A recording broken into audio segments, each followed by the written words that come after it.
চলো এবার আমরা জানি কাজ ক্ষমতা শক্তি অধ্যায়ের শক্তি টপিকটা নিয়ে। তো শক্তি আসলে কি? শক্তি আর কাজ আসলে একই জিনিস। কারণ আমরা বলতে পারি কাজ করার যে সামর্থ্য, দেখো, কোনো ব্যক্তি বস্তু বা পদার্থের কাজ করার যে সামর্থ্য সেটাকেই শক্তি বলে। তো শক্তি আসলে পরিমাপ করা হয় কাজের পরিমাপ থেকে। তার মানে শক্তি আর কাজ কিন্তু একই জিনিস। তাইলে কাজ আর শক্তির যে একক সেটা কি সেম হবে না? কাজ আর শক্তির যে মাত্রা সেটাও কি একই হবে না? আবার কাজ আর শক্তির যেই ধরনের রাশি, কাজ ছিল স্কেলার রাশি, তাহলে শক্তিও কি রাশি?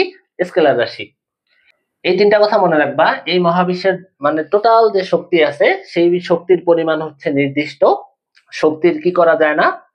শক্তির কোনো সৃষ্টি বা ধ্বংস করা যায় না। শক্তি শুধুমাত্র একটা রূপ থেকে অন্য একটা রূপে রূপান্তরিত করা যায়।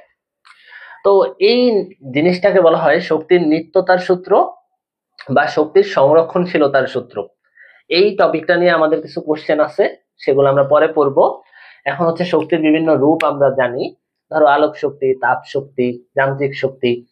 তো আমরা বেসিক্যালি যান্ত্রিক শক্তিটা একটু জানি, বাকিগুলো আমরা আস্তে ধীরে পরে পড়বো। তো যান্ত্রিক শক্তি বা মেকানিক্যাল এনার্জি এটা হচ্ছে কোনো বস্তুর মধ্যে তার যে জমাকৃত শক্তি থাকে, অর্থাৎ বিভব শক্তি, আর ওই বস্তুর গতির কারণে তার যে শক্তি থাকে অর্থাৎ হচ্ছে গতি শক্তি, এই দুইটার যোগফলের সমান বা এই দুইটার যোগফলকে একত্রে কি বলে? মেকানিক্যাল এনার্জি বা যান্ত্রিক শক্তি। এখন গতির কারণে একটা বস্তু কাজ করার যে সামর্থ্য লাভ করে সেটাই হচ্ছে গতিশক্তি। গতিশক্তি ইংরেজি হচ্ছে কাইনেটিক এনার্জি। তো এটাকে আমরা এনার্জি আর কে, ই কে দ্বারা প্রকাশ করতে পারি, অথবা টি দ্বারাও প্রকাশ করতে পারি। আর বিভব শক্তি ইংরেজি হচ্ছে পটেনশিয়াল এনার্জি। এটা হচ্ছে বস্তুর অবস্থানের কারণে যে তার মধ্যে শক্তিটা থাকে। তো এটাকে আমরা ইপি দ্বারাও প্রকাশ করতে পারি, আবার বড় হাতের ভি দ্বারাও প্রকাশ করতে পারি। তো গতিশক্তি আর বিভব শক্তি সম্পর্কে আমরা একটু একটু জানলাম। তো গতিশক্তি বা বিভব শক্তি আমরা কিভাবে পরিমাপ করব, চলো সেটা আমরা দেখি। তো এবার দেখো, মনে করো এখানে একটা আম আছে। আমি কি করলাম, একটা ঢিল ছুড়লাম। তাহলে এই ঢিলটা বা ধরো এটা একটা ক্রিকেট বল, এই বলটা যদি আমি আমের গায়ে মারি তাহলে হচ্ছে আমটা মাটিতে পড়বে, তাই না? তো এই ক্রিকেট বলটা যে গতিশীল ছিল এখান থেকে এই পর্যন্ত গেল, এই গতির কারণেই কিন্তু এই আমটা পড়ছে, তাই না? তার মানে কি, ও কাজ করার একটা সামর্থ্য লাভ করছে তার গতির মাধ্যমে। এখন আমি যদি ক্রিকেট বলটা দিয়ে আমটাকে শুধু এরকম একটু টাচ লাগাইতাম বা হালকা হালকা যদি নাড়া দিতাম তাহলে কি আমটা পড়তো? না। তার মানে এই ক্রিকেট বল সে তার গতির কারণে একটা শক্তি পাইছে। ওই শক্তিতে আমটা যে ভূমিতে পড়লো তার মানে কাজ হইলো, তাই না? তো দেখো, কাজ করার সামর্থ্যকে তো শক্তি বলে। এখন যার কাজ করার সামর্থ্য বেশি তার কি শক্তি বেশি না? তার মানে যার আসলে যতটুক শক্তি সে ততটুক কাজ করতে পারবে। তাইলে আমি একটা কথা বলতে পারি যে ব্যয়িত শক্তি সমান কৃত কাজ। যার যতটুকু শক্তি সে ততটুকুই কাজ করতে পারবে। হ্যাঁ, ব্যয়িত শক্তি সমান কৃত কাজ এটা বলা যায়। তো চিন্তা করো, এই ব্যয়িত শক্তি, এখানে এই বলের দ্বারা কৃত কাজ কি হইলো? এই বলের দ্বারা কৃত কাজ হইলো ডাব্লিউ, তাই তো? এখন বল কোন শক্তির কারণে এই আমটা ফালাইতে পারছে? গতি শক্তির কারণে আমটা ফালাইতে পারছে। তাইলে আমি গতিশক্তি বলতে পারি যে এই বলের যে গতিশক্তি সেই গতিশক্তির কারণে কাজ হয়েছে।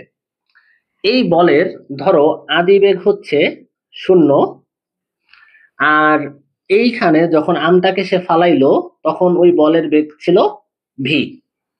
তাহলে আদিবেগ ইউ হচ্ছে 0, আর আমটাকে টাচ করার সময় তার যে বেগ সেটা ছিল ভি। বলের আমরা একটা ভর ধরে নিতে পারি, ধরো সেই ভরটা হচ্ছে এম। ব্যাস, আর কোনো ঝামেলা নাই।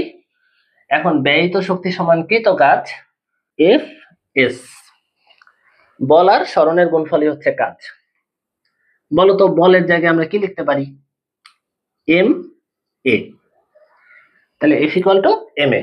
তাহলে এম এ এস, এটাই তো ব্যয়িত শক্তি, তাই না? এখন চিন্তা করো, ওর আদিবেগ ছিল 0, শেষ বেগ ছিল ভি। তাইলে আমরা কি বলতে পারি যে ভি স্কোয়ার সমান ইউ স্কোয়ার প্লাস 2 এস? আদিবেগ যেহেতু 0 ছিল তাহলে ইউ স্কোয়ার কত? 0। তাহলে 2s সমান কত? V square. তাহলে বলো তো এস এর মান কত? V square by 2। তাইলে আমি যদি এই এস এর জায়গায় ভি স্কোয়ার বাই 2 বসাই, তাইলে কি হয়? এরকম হয় না? এখন বলো, আমি যে নিচে 2 আছে সেটাকে হাফ বানায় দিলাম, এম ভি স্কোয়ার লিখলাম। বলো এই হাফ এম ভি স্কোয়ার কি? ব্যয়িত শক্তি না? আসলে সে কোন শক্তিটাই বলটা ব্যয় করছিল? গতি শক্তি। তাইলে আমরা এই হাফ এম ভি স্কোয়ারে বলতে পারি গতি শক্তির সমীকরণ। এম এর মান কি বলতো? এম এর মান ছিল ওই বস্তুর ভর। আশা করি এটা বুঝতে পারছো। এখন চলো তো আমরা একটু একক বের করার চেষ্টা করি। ভরের একক কি বলো? ভরের একক হচ্ছে কেজি। বেগের একক কি? Metre per second. তাহলে মিটার পার সেকেন্ড। বেগের উপর কি আছে বলতো? স্কোয়ার আছে, দিলাম স্কোয়ার। এখন দেখো নিচে হচ্ছে 2 দিয়ে ভাগ, এটা কি আমার দরকার আছে? নাই, কারণ হচ্ছে 2 এর তো আর কোনো একক নাই। তাহলে আমি লিখলাম কেজি, মিটারের উপর স্কোয়ার, তাহলে মিটার স্কোয়ার, এটার উপর স্কোয়ার দিলে সেকেন্ড ইনভার্স 2। বলো তো এটা কি পরিচিত লাগে কিনা? হ্যাঁ, আমরা কাজের বেলায় আমরা ঠিক একই একক পাইছিলাম, এবং কাজের মাত্রা ছিল কি? এটা হচ্ছে কেজি, তাহলে এটা ম্যাস মানে হচ্ছে ভরের মাত্রা এম, মিটার হচ্ছে দৈর্ঘ্য, তার দৈর্ঘ্যের মাত্রা ছিল এল, তাহলে এম এল স্কোয়ার। সেকেন্ড হচ্ছে কি? সময়, সময়ের মাত্রা ছিল টি মানে টাইম, তাহলে টি ইনভার্স 2। দেখো তো M L square T inverse 2, এটা কি কাজের মাত্রা ছিল না? এখন কিন্তু এটা শক্তির মাত্রা হয়ে গেছে। ওই যে বললাম কাজ আর শক্তি কিন্তু অভিন্ন। আশা করি বুঝছো ব্যাপারটা। এখন দেখো তাহলে বিভব শক্তি সমান কৃত কাজ। তাহলে আমরা সংজ্ঞা অনুসারে ধরো আমরা ওই ক্রিকেট বলকে ভূমি থেকে উপরে যে কোনো একটা জায়গায় নিয়ে রাখবো। মনে করো এটা একটা ছাদ, ঠিক আছে? এই ছাদে আমরা এই বলটাকে ভূমি থেকে উঠাবো। এখন বলো তো এই বলটাকে যদি তুমি ভূমি থেকে উঠাও, তোমার অবশ্যই কাজ করা লাগবে না? কাজ কি? বল আর সরণের গুণফল। বল তো অবশ্যই এফ, আর এই জায়গায় সরণ কোন দিকে? উপরের দিকে, তাহলে উচ্চতাটা হচ্ছে এইচ, তাহলে এফ এইচ। বলো এই বস্তুর ভর কত? এম। এখন কথা হচ্ছে এই যে বল, এই বলটা তোমার কত বল দেওয়া লাগবে বা আমার কত বল দেওয়া লাগবে এই বস্তুটাকে উঠাইতে? দেখো যে কোনো কিছুকে পৃথিবী নিচের দিকে একটা বলে ক্রিয়া করে বা নিচের দিকে একটা বল দিয়ে টানতে থাকে, সেটা কোন বল? অভিকর্ষ বল। পৃথিবী কোনো বস্তুকে যেই বলে আকর্ষণ করে সেটা অভিকর্ষ বল। এখন তুমি যখন এই অভিকর্ষ বলের বিরুদ্ধে কাজ করবা, তখন ঠিক এই বলের সমপরিমাণ বল দিয়েই তো তুমি বস্তুটাকে উঠাবা। যদি তুমি এই বলের সমপরিমাণ বল না দিতে পারো, বস্তুটা কি হবে? বস্তুটা তো তুমি উঠাইতে পারবা না। তার মানে অভিকর্ষ বলের বিরুদ্ধে আমরা কাজ করতেছি, তাহলে এইটার সমপরিমাণ বল দিয়ে আমরা বস্তুটাকে উঠাচ্ছি। তাহলে অভিকর্ষ বল কি? যে কোনো অভিকর্ষ বল তুমি উপরে উঠাও নিচে নামাও, সেটা হচ্ছে ওজনের সমান। তাহলে বস্তুর ওজনের সমান, তাহলে এফ ইকুয়াল টু ওজন বল এম জি। এই এম কি? ওই ক্রিকেট বলের ভর।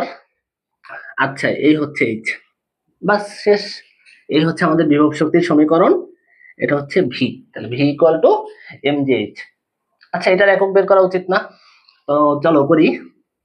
ভরের একক কি? কেজি। ত্বরণের একক আমরা জানি মিটার পার সেকেন্ড স্কোয়ার। উচ্চতার একক আবার মিটার।